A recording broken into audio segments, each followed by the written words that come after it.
نماز سے جتنا تعلق بڑھے گا، نماز کا جتنا عرفان بڑھے گا، اتنا ہی زیادہ خدا تعالیٰ کی ہستی سے تعلق بڑھے گا اور خدا تعالیٰ کا عرفان بڑھے گا، اور نماز کے ذریعے آپ اپنی پیدائش کے مقصد کو پا سکتے ہیں۔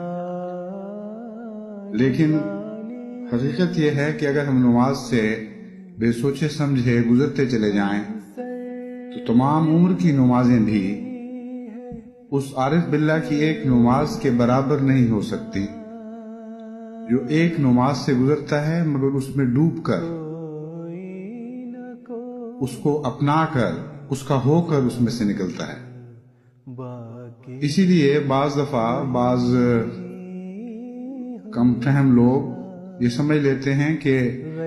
وہ ایک ہی نماز ہوا کرتی ہے جو خدا سے ملا دیتی ہے، اور صرف ایک ہی نماز کافی ہے۔ یہ ایک بالکل غلط اور جاہلانہ تصور ہے۔ بعض جو زیادہ عارف بننے کی کوشش کرتے ہیں اور صوفیانہ مزاج رکھتے ہیں یا نہیں مگر لوگوں کو دکھاتے ضرور ہیں، وہ یہ کہا کرتے ہیں کہ بس ایک لمحہ کافی ہے زندگی کا، وہ لمحہ جو خدا سے ملا دے، اور مفہوم یہ ہوتا ہے کہ بس ایک لمحے کی ملاقات کے بعد پھر ہمیشہ کے لیے چھٹی۔ حالانکہ ملانے والا لمحہ وہ لمحہ ہوا کرتا ہے جو ہمیشہ کے لیے وابستہ کر دے، جس کے بعد علیحدگی کا کوئی تصور نہ رہے۔ بس ایک نماز کا سوال نہیں ہے، سوال ایک ایسی نماز کا ہے جو آپ کا نماز کے ساتھ ایسا گہرا اور دائمی رشتہ باندھے، ایسا تعلق پیدا کر دے کہ جو پھر کبھی نہ ٹوٹے۔ محبت کے متعلق شعراء کہتے ہیں کہ ایک ہی نظر میں ہو جایا کرتی ہے، مگر وہ ایک ہی نظر ایسی تو نہیں ہوا کرتی کہ دوبارہ